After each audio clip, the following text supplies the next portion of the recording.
Bonjour et bienvenue sur Crypto House. Aujourd'hui, on va parler du Lightning Network et en français, c'est le réseau éclair et c'est pour tout de suite.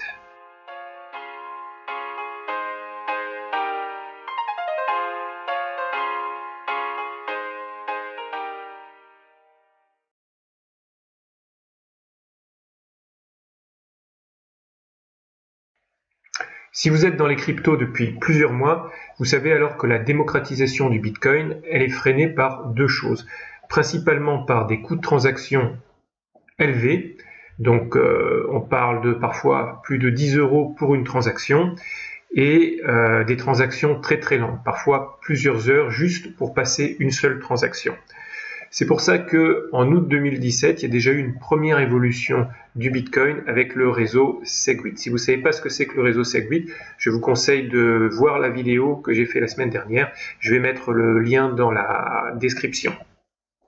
Donc le Segwit, quand vous utilisez les nouvelles adresses Segwit entre deux wallets ou alors deux exchanges, ça va permettre d'avoir des transactions plus rapides, beaucoup moins chères. On parle aujourd'hui entre 50 et 70 cents pour une transaction entre deux adresses Segwit. Comme le Segwit ne suffit pas pour vraiment l'adoption du Bitcoin en tant que crypto-monnaie, depuis plusieurs déjà mois, les équipes Bitcoin Core travaillent sur la suite. Et la suite, ça s'appelle le réseau Lightning Network. Donc il y a un site qui s'appelle lightning.network, donc qui explique, et on va passer en revue un petit peu le site.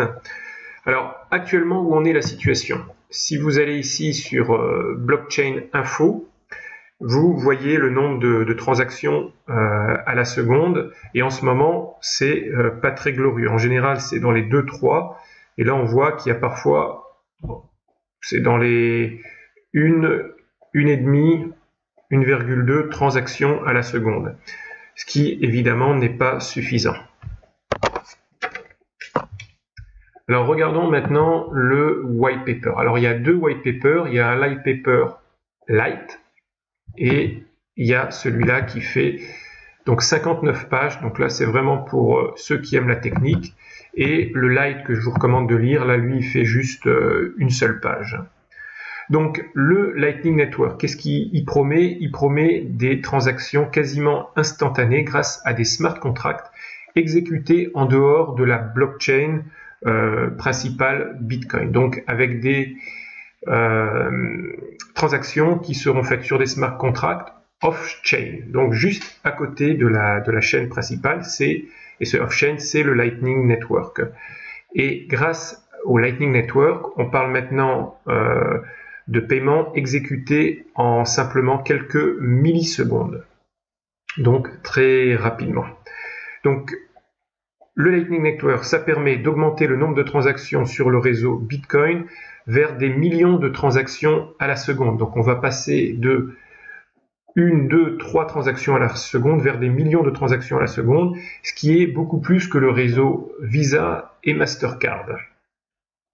Donc en plus de la vitesse de transaction, ça permet aussi de réduire les coûts pour arriver aussi jusqu'à des micro-payments. Donc on va peut-être pour les transactions dans le futur parler non pas de 0,1 ou 2 Bitcoin, mais on va peut-être passer en Satoshi carrément.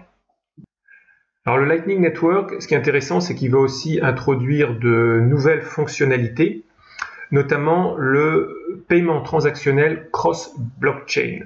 C'est-à-dire qu'à partir du moment où un autre blockchain va supporter les mêmes fonctions cryptographie que le réseau blockchain Bitcoin, ils vont pouvoir envoyer des transactions de l'un vers l'autre. Donc par exemple, dans le futur, il sera possible au travers du réseau Lightning d'envoyer des transactions entre le Bitcoin et le Litecoin par exemple. Et ça, sans passer par des exchanges. Et c'est super important parce que ça va permettre d'accélérer l'utilisation et l'adoption des crypto-monnaies dans le monde. Alors, le réseau Lightning, un peu comment ça marche? Donc, c'est un réseau off-chain qui utilise des smart contracts pour le paiement grâce à un réseau de participants.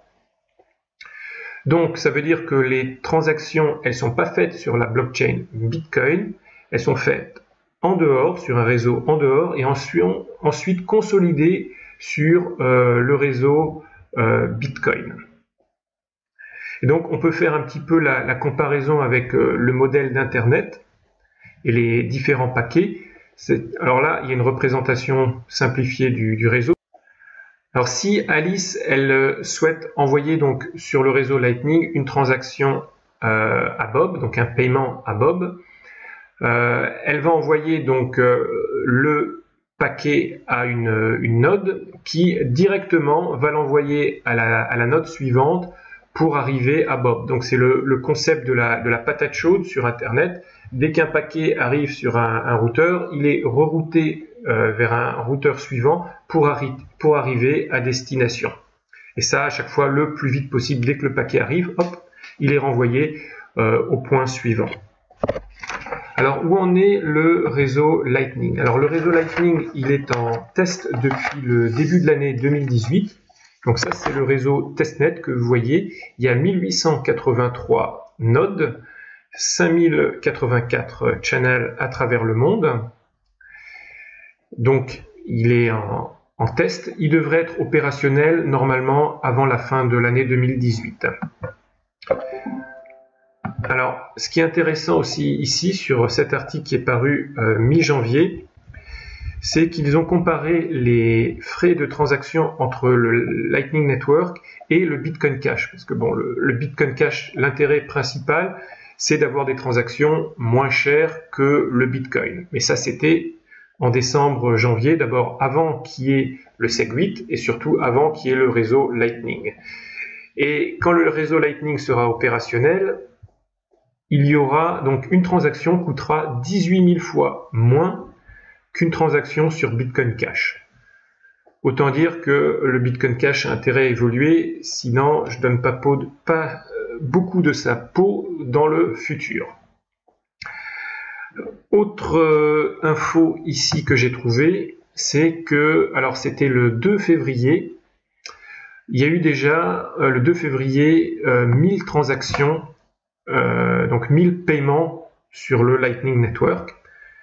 Et aujourd'hui, en mars, j'imagine que c'est beaucoup plus.